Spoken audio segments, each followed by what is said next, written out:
Hello students, class 9 में आज economics के अंदर मैं अगला अध्याय बेरोजगारी लेकर आया। इसके पूर्व में हम लोग गरीबी पर चर्चा किया था और गरीबी को आप लोगों ने ठीक ढंग से पढ़ा था। उस चैप्टर को हम लोग फिनिश किए थे। आज मेरा नेक्स्ट चैप्टर है बेरोजगारी, अनएम्प्लॉयमेंट। देखिए, ये ऐसा शीर्षक है जिससे आज भारतवर्ष के अधिकांश लोग इससे वाकिफ हैं और जहाँ कहीं हम रहते हैं, गांव में, समाज के अंदर, शहर के अंदर, तो यह एक बहुत बड़ा इशू है रोजगार। और जैसा कि पिछले वर्ष से आप देख रहे हैं, जो पेंडेमिक आया है, इसमें और ज़बरदस्त अनएम्प्लॉयमेंट निकल कर आया। प्राइवेट सेक्टर से लेकर गवर्नमेंट सेक्टर तक के लोग जो है बहुत बेरोजगार हुए हैं। हर एक वर्ष भारी संख्या में लोग एजुकेशन प्राप्त करते हैं, रोजगार की तलाश रखती है उनको, लेकिन अनएम्प्लॉयमेंट एक बहुत गंभीर समस्या है। तो सबसे पहले इस शब्द पर हम लोग जोड़ देते हैं, समझते हैं कि बेरोजगारी है क्या, किसको हम बेरोजगार कहेंगे, अनएम्प्लॉय कौन है। तो देखिए, कहता है कि जो कोई व्यक्ति अपने जीविकोपार्जन के लिए प्रयासरत है, लेकिन उसकी जीविका के लिए, जीविकोपार्जन के लिए कोई काम नहीं मिल रहा है, तो सामान्यतः वह व्यक्ति क्या कहलाता है, बेरोजगार कहलाता है। अब इसको और ढंग से इस तरह से समझिए कि मान लीजिए आप अपने सोसाइटी के अंदर रहते हैं, सैकड़ों युवक हैं आप, तो आपको लगेगा कि हम सब लोग बेरोजगार हैं, या बहुत सारे लोग मान लेते हैं कि हमको तो कोई काम ही नहीं है। एक्चुअली इसको और इस तरह से समझिए कि कोई व्यक्ति इच्छा, खुद की लालसा, चाहत, काम करने की जिज्ञासा, और काम करने की जिज्ञासा है आपके अंदर, लेकिन आपको काम नहीं मिल रहा है, एक फैक्टर यहाँ पे क्लियर हुआ। दूसरा है कि आपकी जो योग्यता है, जैसे हम ग्रेजुएट हैं, हम पोस्ट ग्रेजुएट हैं, मेरे पास टेक्निकल डिग्री है, आप बीएड किए हुए हैं, आपके पास इंजीनियरिंग की डिग्री है, आईटीआई की डिग्री है, आप पॉलिटेक्निक किए हुए हैं, तो इन बीटेक किए हुए हैं, एमटेक किए हुए हैं, तो इस तरह की डिग्री है आपके पास और उसके अनुरूप आपको काम नहीं मिल रहा है। एक ग्रेजुएट व्यक्ति गांव के अंदर थक हार कर एक दुकान खोल देता है और उस दुकान से उसको जो आमदनी होती है उससे अपने परिवार का जीविकोपार्जन चलाता है। तो यहाँ भी एक बेरोजगारी है, वो रोजगार नहीं है, उसकी योग्यता के अनुसार वो काम नहीं है। कोई ग्रेजुएट या पोस्ट ग्रेजुएट व्यक्ति यदि साइकिल का दुकान खोलकर पंचर ठीक कर रहा है, तो यह उसकी योग्यता पे एक प्रकार का प्रश्न चिन्ह है कि आपकी योग्यता के अनुसार आपको काम नहीं मिला। कोई पान का दुकान खोल दिया है और पैसे कमा रहा, जीविकोपार्जन कर रहा है, तो यह भी एक प्रकार की बेरोजगारी है। तो हमने इन सबको मिलाकर एक बेरोजगारी का डेफिनेशन दिया है कि जब किसी व्यक्ति को उसकी इच्छा एवं योग्यता के अनुसार उचित मजदूरी, देखिए इस शब्द पर जोर दीजिएगा, उचित मजदूरी पर काम नहीं मिलता है, तो वह बेरोजगारी है। अब देखिए, ग्रेजुएट हैं, आज हमारे शहर के अंदर, हम लोग बिहार के वासी हैं और बिहार में शिक्षित बेरोजगारी आगे हम लोग चर्चा करेंगे, ये बहुत जबरदस्त है। और यहाँ पे क्या है कि इसका बहुत शोषण होता है। जो एजुकेटेड पर्सन होते हैं, रोजगार की तलाश में होते हैं, तो आज निजी संस्थाएं, पूंजीपति लोग जो है बड़े बड़े बिल्डिंग्स खड़े कर दिए, स्कूल वगैरह है, और वहाँ पे पढ़ा लिखा नवयुवक शिक्षित बेरोजगार जब जाता है, तो मामूली पैसे पर, मामूली 5,000, 6,000, 8,000 रुपया पर महीने पर उनको एज ए टीचर जॉब दे दिया जाता है और वे उस काम को कर रहे हैं। अब बोलिए, जो बेसिक नीड्स है, हम लोग गरीबी के अंदर चर्चा किए थे, तो 5,000 रुपया में इस बढ़ती महंगाई के अंदर अपने घर परिवार को चलाना बड़ा ही मुश्किल है। लेकिन वो व्यक्ति काम कर रहा है, देखने से समय से जा रहा है, 7 बजे जा रहा है, 2 बजे आ रहा है, ड्यूटी पूरा कर रहा है, काम भी कर रहा है, लेकिन उसकी मजदूरी क्या है, तो ये उचित मजदूरी नहीं है, तो वो व्यक्ति काम करते हुए भी क्या है, बेरोजगार है। तो यहाँ है क्या कि आपकी इच्छा और आपकी योग्यता के अनुसार जो प्रचलित दर है, जो उचित मजदूरी है, उस उचित मजदूरी पर काम नहीं मिलता है, तो बेरोजगारी है। भारत सरकार ने भी अभी 7वें जब पे लागू किया गया, तो उन्होंने तय कर दिया कि किसी व्यक्ति की न्यूनतम मजदूरी कम से कम क्या होनी चाहिए, 18,000 रुपये मासिक होनी चाहिए। यानी ये न्यूनतम मजदूरी तय है। सरकार ने एक आंकड़ा जारी किया कि 18,000 रुपया प्रति व्यक्ति यदि किसी की मजदूरी नहीं है तो इसका मतलब है कि जीविकोपार्जन चलाना काफी मुश्किल है। तो ये रेट तय हो गया, लेकिन आज एक कहीं मिल नहीं रहा है। तो एक प्रकार से ये भी जो है यहाँ उचित मजदूरी का ह्रास हो रहा है, वो क्या है, बेरोजगारी। अब देखिए एक शब्द है इच्छा। होता क्या है कि घर के अंदर 5 परिवार है, 4 परिवार है, 1-2 लोग कमा रहे हैं, बाकी क्या है, जो युवक है वो काम करना ही नहीं चाहता, यानी काम है लेकिन वो काम करना नहीं चाहता। तो आपकी इच्छा भी होनी चाहिए, है ना, काम करने के लिए। आप ऐसे ही कर दिए कि हम तो बेरोजगार हैं, हम तो करना नहीं, आप तो करना नहीं चाहते और बेरोजगारी का तगड़ा रहा है। तो यहाँ इच्छा शब्द भी आया कि हमको इच्छा है, जागृति है, हम जिज्ञासु है काम के लिए, लेकिन काम नहीं मिल रहा, तब वो बेरोजगारी में आएगा। अब एक और बात हुआ, आप अपने आप को भी देख रहे होंगे, अधिकांश स्टूडेंट्स हमारे इस वीडियो को देख रहे होंगे तो वो सोच रहे होंगे मैं भी बेरोजगार, हमें भी रोजगार नहीं। तो एक्चुअली हमारे देश के अंदर जो कार्यशील जनसंख्या है ना, कार्यशील जनसंख्या, वर्किंग पॉपुलेशन, उसके लिए आयु निर्धारित है कि यदि 15 वर्ष से 59 वर्ष की आयु, मतलब कार्यशील जनसंख्या के अंदर 15 साल से 59 वर्ष तक आयु रखा गया। जो लोग 60 वर्ष या इससे अधिक आयु हो गए, है ना, उनको वृद्धजन में रखा गया है। और जो लोग 15 से नीचे हैं वे बच्चे हैं, ठीक है, वे क्या हैं, बच्चे।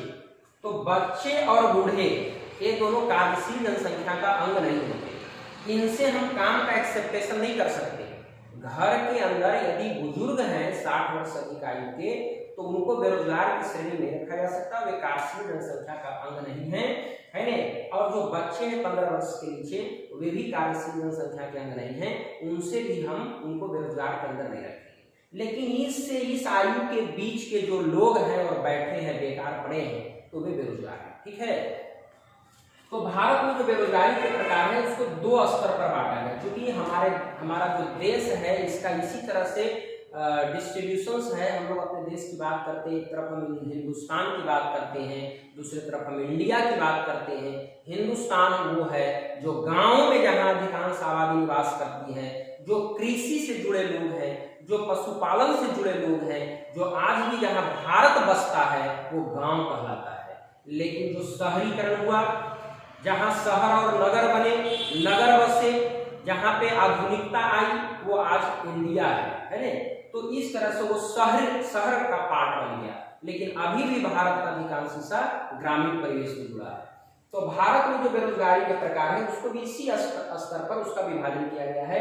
एक तरफ हम बोलते हैं ग्रामीण बेरोजगारी, विलेजेस अनएम्प्लॉयमेंट, और दूसरा है शहरी बेरोजगारी, ठीक है। बेरोजगारी के 2 प्रकार, एक है ग्रामीण बेरोजगारी और दूसरा हो गया शहरी बेरोजगारी।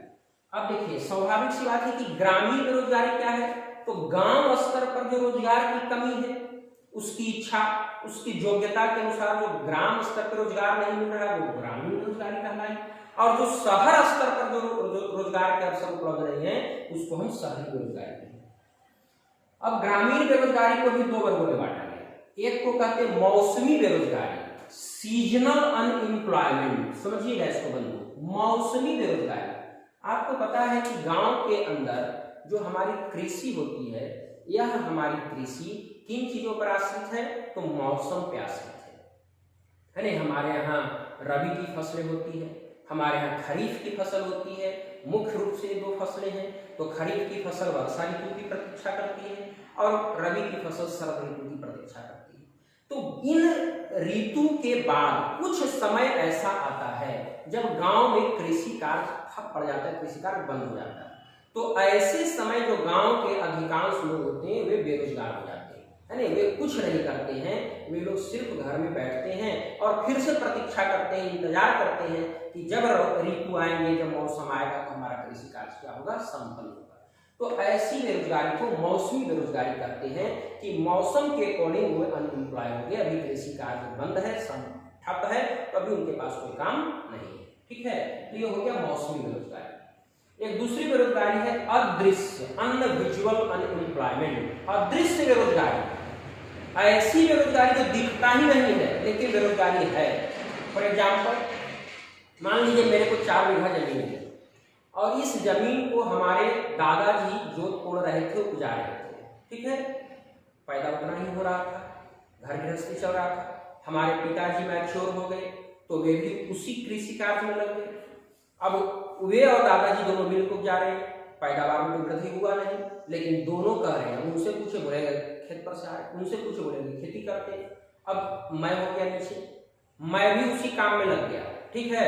तो जिस खेत को एक व्यक्ति उपजा रहा था और उतना ही अन्न हो रहा था, अब उस खेत में कितने लोग लगे हैं? 3 लोग लगे, ठीक है। और हमारे आने वाले जो जनरेशन नीचे होगा वो भी उसी में समझ में जाएगा, वो भी कहेगा व्यस्त है। तो एक ही जो कृषि के अंदर 2 व्यक्ति या 3 व्यक्ति की जरूरतें हैं, उसको घर में अत्यधिक सदस्य होने के कारण, घर में अन्य सदस्यों के लिए काम नहीं रहने के कारण वे लोग भी किसी न किसी रूप में इन्वॉल्व हैं। तो वे सारे लोग कह रहे हैं कि हम काम कर रहे हैं, लेकिन जब आप काम कर रहे हैं तो उत्पादन में तो वृद्धि नहीं हो रहा है, आय में तो वृद्धि नहीं हो रहा है ना। उपभोग में जरूर वृद्धि हो गया, क्योंकि संख्या जब वृद्धि होगा तो उपभोग बढ़ेगा, खर्च बढ़ेंगे, लेकिन सोर्स ऑफ इनकम वही का वही है ना। तो ये बेरोजगारी कैसी बेरोजगारी कहलाएगी? अदृश्य बेरोजगारी कहलाएगी। इसी तरह से आप पशुपालन भी ले सकते हैं। घर के अंदर 2-3 पशु है, जानवर है, गांव स्तर पे लोग छोटे छोटे रोजगार करते हैं। कोई दुकान है तो पहले पिताजी उसको बढ़िया ढंग से चला रहे हैं, बेटा थोड़ा जवान हुआ, मैट्रिक इंटर पास कर गया, घर में ऐसे बैठा है तो अब उसको भी दुकान में लगा दिया, जाओ जी दोपहर में तो बैठना, शाम में हम बैठेंगे। अब क्या हो रहा है? पिताजी जो है दोपहर में चलाए, वहां लगा रहे हैं, दे रहे हैं अपना, उससे कुछ कर रहे हैं, है ना। बेटा दुकान में है, उसको कुछ बोले हाँ दुकान से बड़ी कमा रहे हैं, बाबू कुछ दुकान चलाते हैं, बेटा दुकान चलाता है, कितना दुकान चलाता है भाई, आमदनी क्या हुआ? बढ़ा नहीं, है ना। तो ये बेरोजगारी कैसी बेरोजगारी है? अदृश्य बेरोजगारी, ठीक है। दिखता नहीं है लेकिन उसमें लोग छुपे हुए, वो नहीं दिखा तब भी दुकान चल रहा था और आ गया तब भी दुकान चल रहा है, लेकिन दुकान के सेल में कोई फर्क नहीं आया। तो ये आपको हो गया अदृश्य बेरोजगारी। तो एक बेरोजगारी आपने देखा मौसमी बेरोजगारी और दूसरा है अदृश्य बेरोजगारी। ये दोनों किसके पार्ट है? ग्रामीण बेरोजगारी के पार्ट। अब आप इधर आ जाइए शहरी बेरोजगारी। तो शहरी बेरोजगारी भी 2 प्रकार की, एक को कहते हैं औद्योगिक बेरोजगारी और दूसरे को कहते हैं शिक्षित बेरोजगारी, ठीक है। तो औद्योगिक बेरोजगारी, इंडस्ट्रियल अनएम्प्लॉयमेंट, तो उद्योग शब्द ही है, उद्योगों के समुचित विकास नहीं करने के कारण आज नगरों में सुनते होंगे बहुत सारी इंडस्ट्री क्या हो गया? बंद हो गया। तो जब इंडस्ट्री बंद हो गई तो सैकड़ों वर्कर, सैकड़ों मजदूर, सैकड़ों कार्यकर्ता, है ने, गार्ड, मजदूर, क्लर्क, किरानी, ये सारे लोग क्या हो गए? तो बेरोजगार हो गए, ठीक है। तो उद्योगों का जब विकास होगा, जब हमारा इंडस्ट्री सेक्टर क्या करेगा? ग्रोथ करेगा, तो रोजगार क्रिएट होगा, है ना, जो एम्प्लॉयमेंट है वो जनरेट होगा। लेकिन जब वही रोजगार सरकार की नीतियों के कारण, व्यवस्था के कारण फेल्यूर होंगे तो बेरोजगारी क्या होगी? बढ़ेगी। तो औद्योगिक बेरोजगारी से जुड़ा हुआ ये मामला होगा। अगला शिक्षित बेरोजगारी, लोग शहर गए। एक छोटा सा एग्जाम्पल हम अपने बिहार का लें कि प्रति वर्ष हमारे यहाँ जब मैट्रिक का रिजल्ट निकलता है तो लाखों स्टूडेंट्स पास करता है और सबके पास एक सपने होते हैं। हर विद्यार्थी एक नई उम्मीद और नए ड्रीम्स के साथ अपने अपने पसंदीदा शहर की ओर आगे की पढ़ाई करने के लिए कूच करता है। बिहार में शिक्षा का हब माना जाता है पटना, तो प्रति वर्ष लाखों स्टूडेंट्स पटना की ओर रवाना होते हैं उच्च शिक्षा हासिल करने, रोजगार प्राप्त करने के लिए। पढ़ेंगे तो रोजगार मिलेगा, इंजीनियरिंग करेंगे, IIT करेंगे, मेडिकल करेंगे, कंप्लीट करेंगे। होता क्या है? प्रति वर्ष लाखों स्टूडेंट्स आ रहे हैं, लेकिन क्या उतनी मात्रा में स्टूडेंट्स निकल रहे हैं? क्या उनको रोजगार मिल रहा है? नौकरियां मिल रही है? वे सेटल हो रहे हैं? आंसर है नहीं।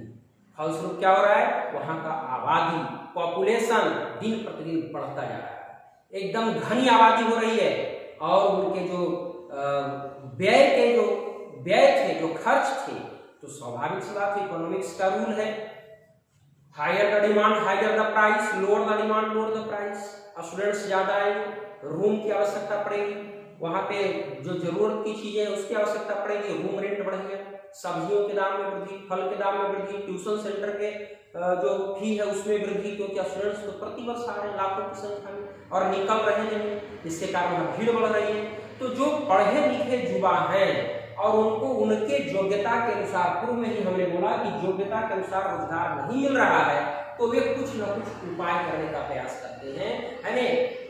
तो ऐसे ही बेरोजगारी को क्या बोला जाता है, शिक्षित बेरोजगारी। उसी में बहुत सारे लोग तो थक हार कर घर वापस आते हैं।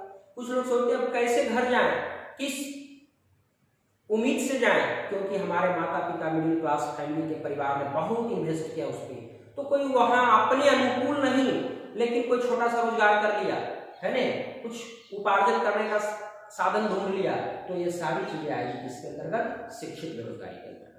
तो आज आपने देखा बेरोजगारी क्या है, एक लाइन में डिफिनेशन समझ लीजिए कि आपको अपनी जीविकोपार्जन के लिए आपकी इच्छा के अनुरूप, आपकी योग्यता के अनुरूप वास्तविक मजदूरी पर यदि काम नहीं मिलता है तो वह क्या कहलाता है, बेरोजगारी कहलाती है। भारत में बेरोजगारी दो स्तर पर है, एक ग्रामीण स्तर पर और दूसरा शहर स्तर पे। तो ग्रामीण स्तर पे दो बेरोजगारी हो गई, एक मौसमी बेरोजगारी और दूसरा हो गया हमारा अदृश्य बेरोजगारी। मौसमी बेरोजगारी वह है कि जब कृषि कार्य बंद रहता है, कृषि कार्य ठप रहती है मौसम के अकॉर्डिंग, तो उस समय सारे किसान बेरोजगार हो जाते हैं। और अदृश्य बेरोजगारी है कि जिस काम को 2 लोग करने वाले, 3 लोग करने वाले, उसको उसमें 5-7 लोग लगे, घर के पूरा परिवार लगा है, तो वे क्या हो गया, अदृश्य बेरोजगारी। इसी तरह से शहरी बेरोजगारी के भी 2 पार्ट, औद्योगिक बेरोजगारी और शिक्षित बेरोजगारी। अब औद्योगिक बेरोजगारी किसको कहेंगे भाई, तो औद्योगिक जब इंडस्ट्रियलाइजेशन, औद्योगिकीकरण जब मंद पड़ जाएगा, उद्योग धंधों में गिरावट आने लगेगी, तो बेरोजगारी क्रिएशन होगा, तो ये आपको औद्योगिक बेरोजगारी हुआ।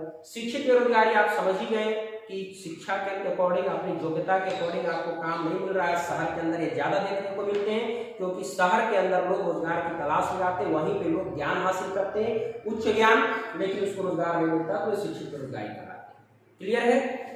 कार्यशील जनसंख्या के बारे में हमने बताया कि भारत के अंदर बहुसंख्य आबादी बच्चों की है, बहुसंख्य आबादी वृद्धों की है, तो बच्चे और वृद्ध कार्यशील जनसंख्या के अंदर नहीं है। हम इनसे काम की उम्मीद नहीं कर सकते, हम इनसे रोजगार की अपेक्षा नहीं कर सकते। तो ये 15 से जो 59 वर्ष वाले जो लोग हैं वही कार्यशील जनसंख्या के अंग कहलाते हैं। और सच मानिए तो 59 वर्ष के बाद वाले लोग और 15 वर्ष के पहले वाले लोग हमारी इकोनॉमी पर एक प्रकार का वर्डन है, लेकिन जो 15 से नीचे वाले हैं वो फ्यूचर है, वो हमारा भविष्य है। हम उस पर इन्वेस्टमेंट करते हैं कि ये जब मेरा आगे बढ़ेगा, कार्यशील जनसंख्या का अंग बनेगा, तो ये गुणवान रहेगा, चरित्रवान रहेगा, ये हुनरमंद रहेगा, ताकि हमारा देश की इकोनॉमी को आगे ले जाने में क्या कर सके, सहयोग कर सके। ठीक है, तो आज को इतना ही रहने देते हैं। आप लोग उसको देखिए, समझिए, इससे संबंधित जो प्रश्न है वो आप जाकर अपने ग्रुप के अंदर बेझिझक क्वेश्चन करिए। हर संभव हम आपके सवालों का जवाब देने का प्रयास करेंगे। धन्यवाद।